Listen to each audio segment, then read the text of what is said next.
Hello friends, ഇന്നത്തെ എപ്പിസോഡിൽ അച്ചു ആകെ വിഷമിച്ചിരിക്കുന്നത് കണ്ട് ശശി അരികിലേക്ക് എത്തി അർച്ചനയോട് കാര്യങ്ങൾ പറയുന്നു. തൻ്റെ കണ്ണുകൾ ഒരിക്കലും നിറയരുതെന്നാണ് ഞാൻ ആഗ്രഹിച്ചിട്ടുള്ളത്. എന്നാൽ അതിന് പലപ്പോഴും ഞാൻ തന്നെ കാരണമാകുന്നതിലും എനിക്ക് വല്ലാത്ത വിഷമമുണ്ടായെന്ന് ശശി അർച്ചനയോട് അറിയിച്ചു. അത് കേട്ടതും അർച്ചന പറഞ്ഞു, ശശിയേട്ടാ, ശശിയൻ എന്തുണ്ടെങ്കിലും എന്നോട് തുറന്നു പറയണം. ശശിയന്റെ ഇപ്പോഴത്തെ ഈ മാനസികാവസ്ഥയ്ക്ക് ഞാനാണ് കാരണക്കാരിയെന്ന് പിന്നീട് ഒരു സുപ്രഭാതത്തിൽ ഞാൻ അറിയാനിടയായാൽ അത് എനിക്ക് ഒരിക്കലും സഹിക്കാൻ കഴിയുന്ന കാര്യമല്ല. അതുകൊണ്ടാണ് സച്ചേട്ടാ ഞാൻ ഇങ്ങനെ പറയുന്നത്. എന്തോ എൻ്റെ സ്വഭാവം ഇങ്ങനെയാണ്. ഒരു സന്തോഷമുണ്ടായാൽ അതിന് പിന്നാലെ മനസ്സ് തകർക്കുന്ന വേദന തീർച്ചയായിട്ടും ഉണ്ടാകുമെന്ന് വിശ്വസിക്കുന്ന ആളാണ് ഞാൻ. അങ്ങനെ ഒരു വേദന എന്നെ തേടിയെത്തുമെന്നും എനിക്ക് ഉറപ്പുണ്ട്. അതുകൊണ്ട് സച്ചേട്ടൻ എന്തുണ്ടെങ്കിലും എന്നോട് തുറന്നു പറയണം. ഒരു കാരണവശാലും എന്നോടത് മറച്ചു വെക്കരുത് എന്ന് അർച്ചന സച്ചിയോട് പറഞ്ഞത് കേട്ട് സച്ചി പറഞ്ഞു, എടോ, തൻ്റെ ഈ സ്വഭാവം ഇത് ഇത്തരത്തിലുള്ളൊരു സ്വഭാവം തനിക്കുള്ളതാണ് എനിക്ക് തന്നെ കൂടുതൽ ഇഷ്ടപ്പെടാനുള്ള കാരണം എന്ന് സച്ചി അർച്ചനയോട് പറയുന്നു. അതിനുശേഷം സച്ചി തൻ്റെ അരികിൽ നിന്ന് പോയി കഴിയുമ്പോൾ അർച്ചന സച്ചി എന്തായിരിക്കും തന്നിൽ നിന്ന് മറച്ചു വെക്കുന്നതെന്ന് ഓർത്ത് ആകെ വിഷമത്തോടെ ആലോചിച്ചു. പിന്നീട് നന്ദനും സന്ധ്യയും ഒപ്പം അർച്ചനയും കൂടി ബാസ്റ്റൻ എന്ന ആ ഗുണ്ടയുടെ ചേരി പ്രദേശത്തുള്ള അയാളുടെ വീട് അന്വേഷിച്ച് അവിടേക്ക് എത്തുന്നു. അവസാനം പലരോടും ചോദിച്ച് ബാസ്റ്റിന്റെ വീട്ടുമുറ്റത്തേക്ക് നന്ദനും സന്ധ്യയും അർച്ചനയും എത്തിച്ചേർന്നു. നന്ദൻ വാതിൽ മുട്ടിയതും വാതിൽ തുറന്ന ഉടനെ അയാളോട് നന്ദൻ ബാസിനല്ലേ എന്ന് അന്വേഷിച്ചു. അതെ, ബാസിനാണ്. എന്താ കാര്യം? ആരെയാ തീർക്കേണ്ടത്? ആരുടെ കാല് കയ്യോ എന്താ എടുക്കേണ്ടത്? എന്താണെങ്കിലും ഇവിടെ അത് ചെയ്യും. ഇവിടെ അതെല്ലാം എടുക്കും. അല്ല, പറഞ്ഞു. എന്താ സാറേ, എന്താ കാര്യം? വേഗം പറയണം. ആളെ എടുക്കണോ? ആളുടെ ഫോട്ടോ ഉണ്ടോ? ഇതെല്ലാം ബാസിൻ ഇങ്ങനെ നിർത്താതെ ചോദ്യങ്ങൾ ചോദിക്കുന്നത് കേട്ട് ഉടനെ നന്ദൻ പറഞ്ഞു, ബാസിൻ, അങ്ങനെ ഒരു കാര്യത്തിനൊന്നുമല്ല ഞങ്ങൾ വന്നത് എന്ന് പറഞ്ഞതും പിന്നെ എന്ന് ബാസിൻ അന്വേഷിച്ചു. ഞങ്ങൾക്ക് ഒരു കാര്യം അറിയണം. കഴിഞ്ഞ ദിവസം താൻ ഒരു ട്രാവലർ മോഷ്ടിച്ച് ആ ട്രാവലർ കൊണ്ട് ഒരാളുടെ ജീവൻ എടുത്തില്ലേ? ഒരു മിസ്റ്റർ അബ്ദുൽ ഖാദർ, ഒരു ഡോക്ടർ. ആ ഡോക്ടറുടെ മരണത്തെ സംബന്ധിച്ച് ചില കാര്യങ്ങൾ അറിയാൻ ഞാൻ വന്നത് എന്നാ പറഞ്ഞത്. ശേ, അപ്പോ സാർ പോലീസാണല്ലേ എന്ന് വാസൻ അന്വേഷിച്ചു. അപ്പോഴേക്കും നന്ദൻ പറഞ്ഞു, ഞാൻ പോലീസ് ഒന്നുമല്ല. ദാ ഈ നിൽക്കുന്ന ആളുണ്ടല്ലോ, ഈ ഡോക്ടർ സന്ധ്യ, ഡോക്ടറുടെ ഹസ്ബൻഡായിരുന്നു താനെന്ന് ഇല്ലാതാക്കിയ ഡോക്ടർ അബ്ദുൽ ഖാദർ.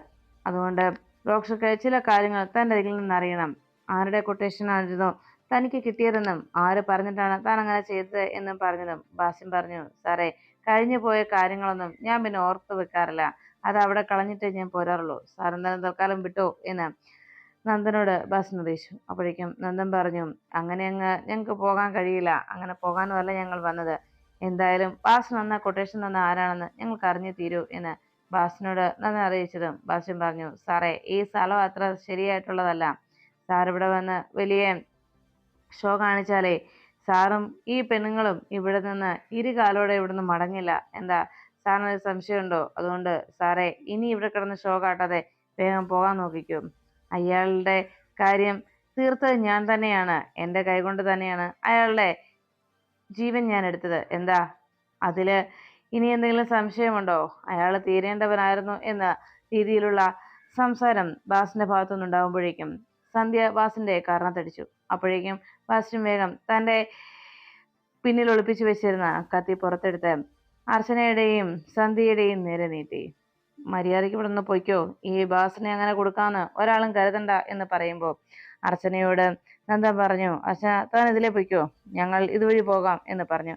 അർച്ചന ബാസിന്റെ പിന്നാലെ ഓടുന്നു. ബാസിന് ചേരിയുടെ അപ്പുറത്തൂടെ പല വീടിന്റെയും പിന്നിലൂടെ ഓടി രക്ഷപ്പെട്ടു. ഈ സമയത്ത് നന്ദൻ മറ്റൊരു വഴി ഓടി. അപ്പോഴേക്കും സന്ധ്യയും ബാസിനെ അന്വേഷിച്ച് ഓടിയെത്തി. അവസാനം അവർ 3 പേരും കൂടി ഒരു സ്ഥലത്തേക്ക് ഓടി വന്നെത്തുന്നു.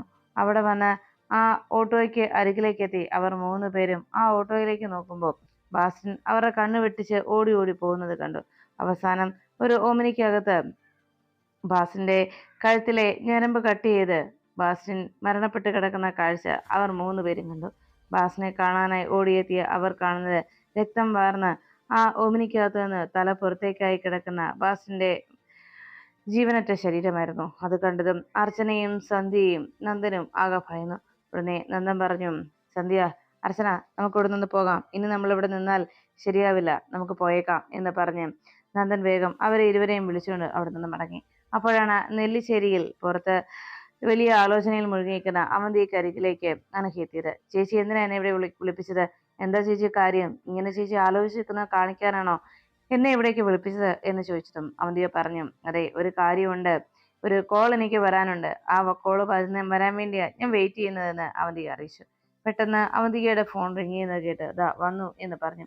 അപ്പോഴേക്കും അജയൻ പറഞ്ഞു, മേഡം പറഞ്ഞ കാര്യം ഞാൻ ചെയ്തിട്ടുണ്ട്. അവന്റെ കാര്യം ഞാൻ തീർപ്പാക്കി. എന്തായാലും കൃത്യസമയത്ത് തന്നെയാ മേഡം അവിടേക്ക് എന്നെ പറഞ്ഞയച്ചത്. അവരുടെ അരികിൽ നിന്ന് അവൻ ഓടി രക്ഷപ്പെട്ടു വരികയായിരുന്നു. എന്തായാലും ഇനി അവന്റെ നാവിന് ഒരു കാര്യവും പുറത്തു വരില്ല എന്ന് അറിയിച്ചു. എന്തായാലും നീ കൃത്യസമയത്ത് ഞാൻ പറഞ്ഞ പോലെ തന്നെ വേണ്ടതെല്ലാം ചെയ്തല്ലോ. നീ വന്നേക്ക്, ഞാൻ നിന്നെ കണ്ടോളാം എന്ന് പറഞ്ഞ് അജയന്റെ കോള് കട്ട് ചെയ്തു. ആ സമയത്ത് അവന്തികയോട് അനഘ ചോദിച്ചു, എന്താ ചേച്ചി, എന്താ കാര്യം? ചേച്ചി എന്തോ കാര്യങ്ങളൊക്കെ ഫീൽ ചെയ്ത പോലെ തോന്നുന്നല്ലോ എന്ന് പറഞ്ഞതും അവന്തിക പറഞ്ഞു, അതെ, ബാസിൽ എന്ന് പറഞ്ഞ ഒരുത്തന്റെ ജീവൻ അങ്ങെടുത്തു. നമ്മുടെ ജീവിതം കൊണ്ട് മറ്റൊരാളുടെ ജീവന് ആപത്തുണ്ടാകാൻ പോകുന്നു എന്ന് അറിഞ്ഞാൽ അവർക്ക് പിന്നെ ജീവിക്കാൻ അർഹതയില്ല. അതുകൊണ്ട് തന്നെ അങ്ങനെയുള്ള ബാസിന്റെ ജീവൻ ഞാൻ ഇങ്ങെടുപ്പിച്ചു. അവൻ എനിക്ക് ഒരു ഉപകാരം ചെയ്തവനായിരുന്നു. ഡോക്ടർ അബ്ദുൽ ഖാദറില്ലേ, അവന്റെ ജീവൻ എടുത്തത് ബാസിനാണ്. പക്ഷെ എന്ത് ചെയ്യാം, ദൗർഭാഗ്യമെന്ന് പറയാം. ഇപ്പോ അവന്റെ ജീവൻ എനിക്ക് എടുക്കേണ്ടി വന്നു. ഉടനെ അവന്തികയോട് അനഘ ചോദിച്ചു, ചേച്ചി എന്തിനാ ഇങ്ങനെ എല്ലാവരെയും ഇല്ലാതാക്കുന്നത്? എന്ത് കാര്യത്തിനാ അയാളെ കൊന്നത് എന്ന് ചോദിച്ചു. ഉടനെ അവന്തിക പറഞ്ഞു, അതെ, ഇപ്പോ ആ അബ്ദുൽ ഖാദർ ഡോക്ടറുടെ കേസ് അന്വേഷണമൊക്കെ അവസാനിപ്പിച്ച മട്ടില്ലല്ലേ? അയാളെ കേസ് അന്വേഷണമൊക്കെ പോലീസുകാർ നിർത്തിവെച്ചില്ലേ? എന്നിട്ട് ഇപ്പോ അപകടമരണമായി സ്ഥിരീകരിച്ച അതിന്റെ പിന്നിൽ ചേച്ചി പിന്നെ എന്തിനാ ഇയാളെ കൂടി ഇല്ലാതാക്കിയത് എന്ന് ചോദിച്ചു. അപ്പോഴേക്കും അവന്തിക പറഞ്ഞു, പോലീസുകാരല്ലേ അന്വേഷണം വേണമെന്ന് വെച്ചുള്ളൂ. എന്നാൽ ഈ നെല്ലിശ്ശേരിയിലുള്ള ഒരു മൂന്നംഗ സംഘം ഉണ്ടല്ലോ, നന്ദനും എൻ്റെ പ്രിയപ്പെട്ട ഭർത്താവായ നന്ദനും എൻ്റെ പ്രിയ സുഹൃത്തായ സന്ധ്യയും പിന്നെ എൻ്റെ പ്രിയ അനുജത്തി അർച്ചനയും ഉൾപ്പെടുന്ന ആ മൂന്നംഗ സംഘം, അവർ ബാസിന്റെ വീട് അന്വേഷിച്ച് അവിടെ ചെന്നിരുന്നു. ബാസിന്റെ മുന്നിലെത്തി അവനോട് കാര്യങ്ങൾ ചോദിച്ചു. അവന്റെ നാവിൽ നിന്ന് എൻ്റെ പേര് പുറത്തേക്ക് വരുന്ന ആ സാഹചര്യത്തിലാണ് ഇങ്ങനെ ഒരു കാര്യം നടന്നത്. കൃത്യമായി പേര് പുറത്തു വരുന്ന ആ ഒരു സാഹചര്യം വന്നു എന്ന് മനസ്സിലാക്കിയതോടെയാണ് ഞാൻ ബാസിന്റെ ജീവൻ വേണ്ടെന്ന് വെച്ചത്. അതുകൊണ്ട് തന്നെ ബാസിന്റെ ജീവൻ എടുക്കാൻ വേണ്ടിയുള്ള കാര്യങ്ങൾ ഞാൻ ചെയ്തത് എന്ന് അവന്തിക അറിയിച്ചു. എൻ്റെ ഈ വീട്ടിലുള്ള മൂന്നംഗ സംഘങ്ങൾ എന്താ ചെയ്യുന്നതെന്നും അവരെവിടെ വരെ ചിന്തിക്കുമെന്നും എവിടെ വരെ പ്രവർത്തിക്കുമെന്നും എനിക്ക് കൃത്യമായിട്ട് അറിയാമല്ലോ. അതുകൊണ്ട് തന്നെ ഞാൻ കൃത്യസമയത്ത് വേണ്ട കാര്യങ്ങൾ ചെയ്യുകയും ചെയ്തു എന്ന് അവന്തിക അനഘയോട് പറഞ്ഞു. അപ്പോഴേക്കും അനഘ അവന്തികയുടെ പ്രവർത്തികളെക്കുറിച്ച് ഓർത്തും ആ വാക്കുകൾ കേട്ടും ഭയത്തോടെ അങ്ങനെ നോക്കി. പിന്നീട് രാത്രിയിൽ ബെഡ്ഷീറ്റ് എല്ലാം വിരിച്ച് അർച്ചന ബെഡൊക്കെ റെഡിയാക്കിക്കൊണ്ടിരിക്കുമ്പോൾ വാതുക്കലെത്തി അവന്തിക ചോദിച്ചു, എനിക്ക് അകത്തേക്ക് വരാമല്ലോ അല്ലേ? അതിനുശേഷം അകത്തേക്ക് മനഃപൂർവ്വം കയറുമെന്ന് അവന്തിക ചോദിച്ചു. അല്ല, ഞാനെന്തിനാ നിന്നോട് അനുവാദം ചോദിക്കുന്നത്? സുഖമായി കിടന്നുറങ്ങാനായിട്ട് നീ ഇവിടെ ഷീറ്റൊക്കെ വിരിക്കുകയാണല്ലേ? ഈ നെല്ലിശ്ശേരി വീട്ടിലുള്ള എല്ലാവരുടെയും സമാധാനവും സന്തോഷവും എല്ലാം ഇല്ലാതാക്കിയിട്ട് നീ സുഖമായിട്ട് കിടന്നുറങ്ങാൻ ഷീറ്റ് വിരിക്കുന്നു. കൊള്ളാം, വിരിച്ചോ, കുഴപ്പമൊന്നുമില്ല. താമസിയാതെ തന്നെ നിന്റെ ഈ സുഖവാസമൊക്കെ അവസാനിക്കാൻ പോവുകയാണല്ലോ. എന്തായാലും നിന്നെ ഞാൻ സമ്മതിച്ചു തന്നിരിക്കുന്നു.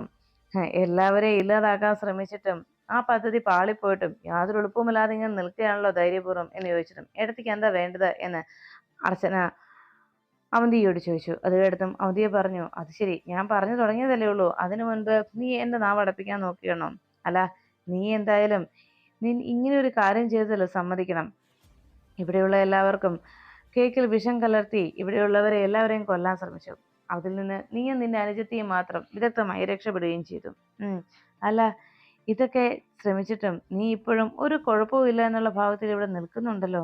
ഇതിനൊക്കെ നിനക്ക് എവിടുന്ന് ധൈര്യം കിട്ടി എന്ന് ചോദിച്ചപ്പോൾ അർച്ചന ആകെ ഞെട്ടലോടെ അവന്തികയെ നോക്കി. ഉടനെ അർച്ചന ഒന്നും മിണ്ടാതെ നിൽക്കുമ്പോൾ അവന്തിക പറഞ്ഞു, അതെ, എല്ലാത്തിനും വ്യക്തമായ തെളിവുകളുണ്ട് അർച്ചന.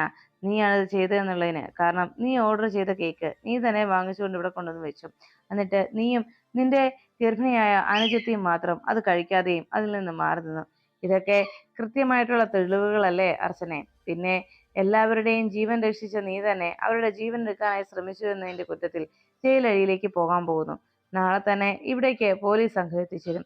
അവര് പറയാൻ പോകുന്നതും ഇതൊക്കെ തന്നെയാണ്. വ്യക്തമായ തെളിവുകൾ അവരുടെ പക്കലും കിട്ടിക്കഴിഞ്ഞു. അതുകൊണ്ട് തന്നെ അർച്ചനെ, നീ ഇനി സുഖമായിട്ട് കിടന്നുറങ്ങിക്കോ, കുഴപ്പമൊന്നുമില്ല.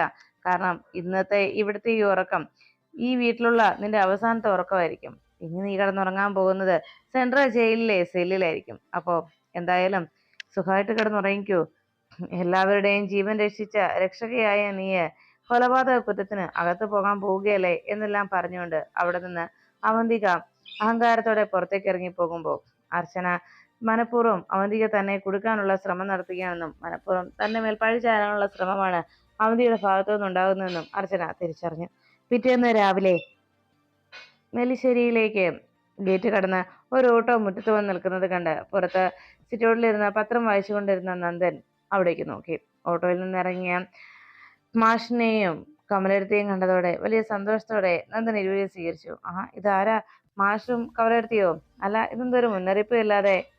അപ്പോഴേക്കും ഇവിടെ വരെ വരേണ്ട കാര്യം ഉണ്ടായിരുന്നു, നന്ദനെയും സേതുവിനെയും ഒന്ന് കാണണമായിരുന്നു എന്ന് ദയാനന്ദ മാഷ് അറിയിച്ചു. അതിനെന്താ, അകത്തേക്ക് വന്നോളൂ, പറ്റിയ സമയത്താ എല്ലാരും വന്ന്, എല്ലാരും ഇവിടെ ഉണ്ട്, വാ അകത്തേക്ക് കയറുക എന്ന് പറഞ്ഞ് അവരെ ഇരുവരെയും നന്ദൻ അകത്തേക്ക് ക്ഷണിച്ചു.